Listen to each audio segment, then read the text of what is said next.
नमस्कार, कसे आहेत सर्वजण? मजेत ना? सगळ्यांना शुभ संध्याकाळ. मी पूजा आपले अगदी मनापासून स्वागत करते एका नवीन व्हिडिओ व्लॉगमध्ये. स्वामींचे नाव घेऊन संध्याकाळी छानशा व्लॉगला करते आहे सुरुवात. तर चला, आज मी तुमच्यासोबत आहे ना माझं संध्याकाळचं प्रसन्न असं पॉझिटिव्ह रुटीन जे आहे ना ते शेअर करणार आहे. तर बघा, सगळ्यांचं संध्याकाळचं रुटीन आहे ना सेम असतं ऑलमोस्ट. ज्या गृहिणी आहे घरी असतात, जॉबला जात नाही, त्यांचं ऑलमोस्ट रुटीन हे सेम असतं. पण माझं पण तसंच आहे. पण म्हटलं चला तुमच्यासोबत शेअर करूया, त्यामधून काही पॉझिटिव्ह तुम्हाला घेता आलं तर नक्कीच घ्या. व्हिडिओ शेवटपर्यंत नक्की बघा. तर बघा, रम्य अशी संध्याकाळ तुमच्यासोबत शेअर केलेली आहे आणि माझ्या गॅलरीमधून आहे ना सनसेटचा व्ह्यू खूप सुंदर दिसतो. पण आता समोर भरपूरशा अशा बिल्डिंग झालेल्या आहेत, त्यामुळे मला सनसेट म्हणतात ना तो प्रॉपर घेता येत नाही. पण तेवढा मी ना घेण्याचा प्रयत्न करत असते. आणि संध्याकाळची माझी सुरुवात आहे ना आपली जे माझ्या बाल्कनीमध्ये जे काही छोटे मोठे रोपं लावलेले आहेत त्या आधी तुमच्यासोबत मी शेअर केले.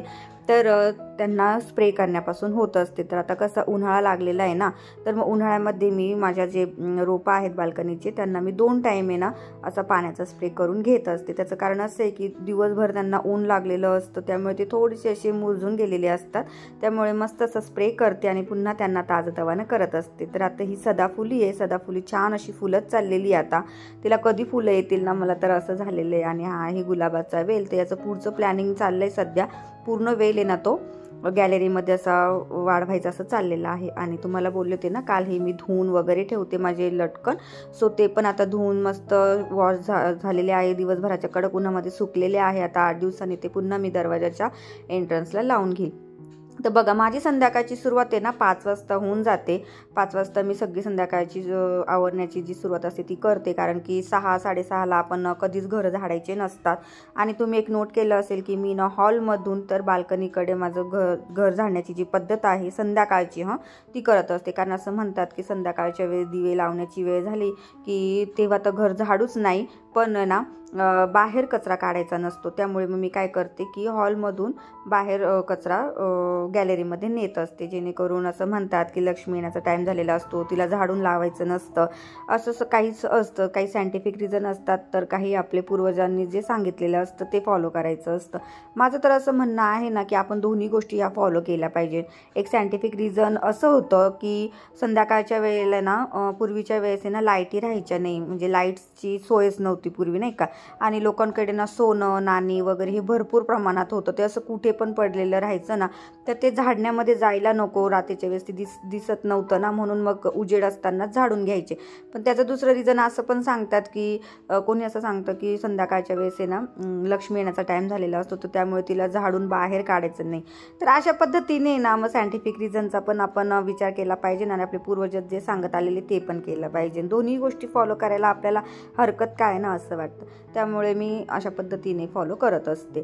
त्यानंतर आहे ना संध्याकाळच्या वेळेस आहे ना मी तयार होऊनच किचनमध्ये जात असते. सकाळ आणि संध्याकाळ हे माझं ना ठरलेलं आहे की स्वतःला आधी प्रसन्न करायचं, मस्त छानसं तयार व्हायचं.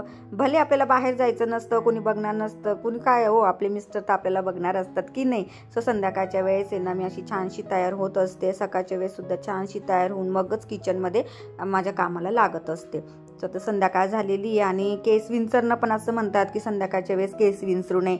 सो मी 5 वाजता ह्यासाठीच लागत असते की 5-5:30पर्यंत माझी सर्व कामं कशी आवरतील तेच बघत असते. म्हणजे घराला झाडू लोट करणं, स्वतःसाठी तयार होणं, या गोष्टी मी मोस्टली आहे ना 5:30-6 वाजेपर्यंत कशा तरी आवरण्याचा प्रयत्न करतच असते.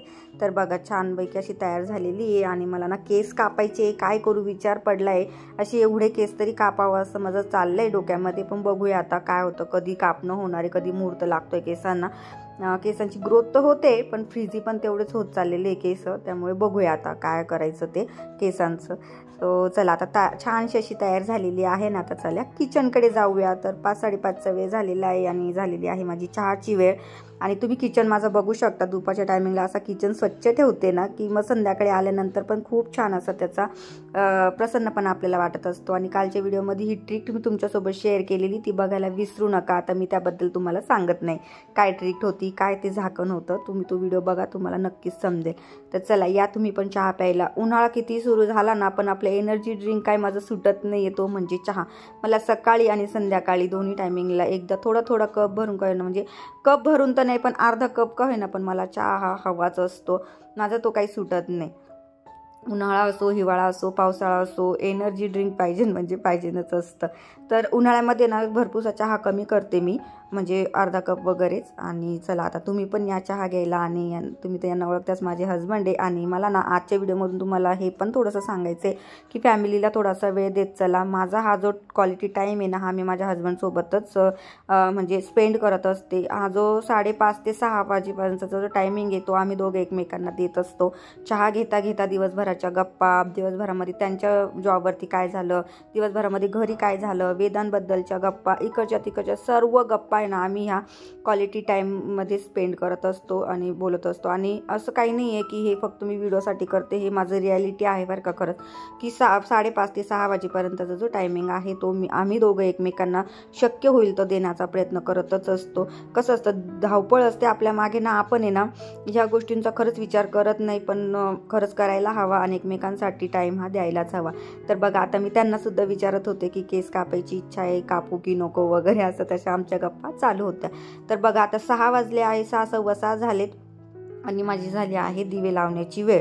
तर आता मी इथे छानशी देवाला दिवे वगैरे लावून घेते. संपूर्ण देवपूजा किंवा संध्याकाळची देवपूजा, आरती वगैरे मी तुमच्यासोबत शेअर करणार नाही आहे. त्यामुळे कमेंट्स प्लीज अशा करू नका की तू फक्त दिवेच लावते का.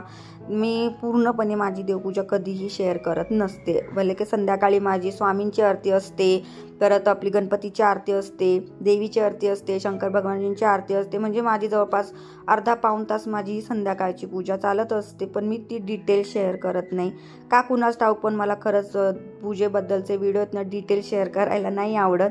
हो, तुम्हाला काही माहिती हवी असेल स्वामींची काय सेवा करते वगैरे, तर ते कमेंट्स करून तुम्ही मला विचारू शकता. मी कमेंट्सद्वारे का होईना सांगण्याचा प्रयत्न नक्कीच करेल. तर चला आता इथे छानसे असे दिवे लावून घेते आता मी.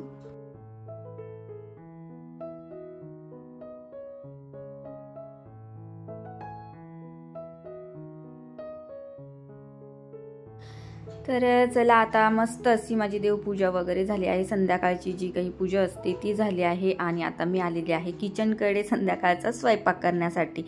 तर सुरुवातीला तुम्ही बघितलं असेल नाचत विचत मस्त अशी स्वयंपाकाची सुरुवात करते. त्याचं कारण पण असं आहे ना की मला संध्याकाळच्या वेळेस म्हणा किंवा सकाळच्या वेळेस जेव्हा पण मी किचनमध्ये येते ना, तेव्हा स्वतःला आधी पॉझिटिव्ह करते, पॉझिटिव्ह माइंडने मी येत असते. त्याचं कारण पण असं आहे की ना आपण जेवढं फ्रेश राहणार, जेवढं पॉझिटिव्हिटीने आपण स्वयंपाक करणार ना, तर त्या स्वयंपाकामध्ये ते उतरत असतं. आणि जे खाणारे असतात ना, तर त्यांच्या म्हणजे अन्नाद्वारे त्यांच्या पोटामध्ये ह्या गोष्टी जात असतात. पॉझिटिव्ह थॉट झाले, पॉझिटिव्ह विचार झाले, पॉझिटिव्हपणा झाला, म्हणजे जे काही जेवढ्या प्रसन्न मनाने आपण स्वयंपाक करतो ना, तेवढं प्रसन्नता आपल्या अन्नामध्ये उतरत असते आणि मग खाणाऱ्याला पण छान वाटत असतं.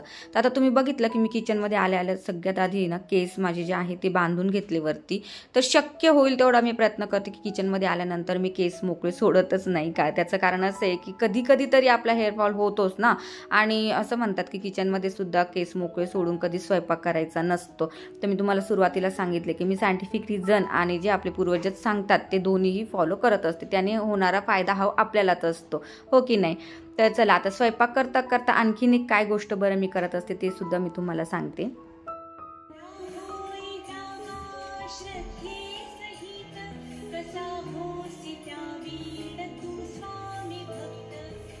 तर हा आहे स्वामींचा तारक मंत्र. जे कोणी स्वामी भक्त आहेत ना, तर त्यांना तारक मंत्र माहितीच नाही असं होणारच नाही. सो संध्याकाळच्या वेळेला आहे ना, मी स्वयंपाक करता करता माझ्या टीव्हीवरती मस्त असा स्वामींचा तारक मंत्र लावून देते, जेणेकरून माझ्या तोंडातून सारखं तारक मंत्राचा उच्चार होत राहणार आणि तेच थॉट, तेच विचार माझ्या जेवणामध्ये उतरणार. असं माझं काहीसं असतं. जर तुम्हाला आवडलं असेल तर नक्कीच तुम्ही फॉलो करू शकता. कधी मोबाईलवर लावून देते, कधी टीव्हीवर लावून देते. तर अशा पद्धतीने मस्त असं स्वामींचं एका साईडला तारक मंत्र चालू असतो, स्वामींचं नाव तोंडामध्ये चालू असतं आणि एका साईडला माझा स्वयंपाकही चालू असतो. जेवढ्या प्रसन्न मनाने आपण स्वयंपाक करू तेवढं आपल्या फॅमिलीच्या हेल्थसाठी सुद्धा खूप छान असतं. तर चला आजच्या जेवणामध्ये काय माहिती का, मेनू डाळ भात आणि मस्त अशी भेंडीची भाजी बनवलेली आहे मी, म्हणजे बनवती आहे. सो अशा पद्धतीचा काहीसा माझा स्वयंपाक आहे.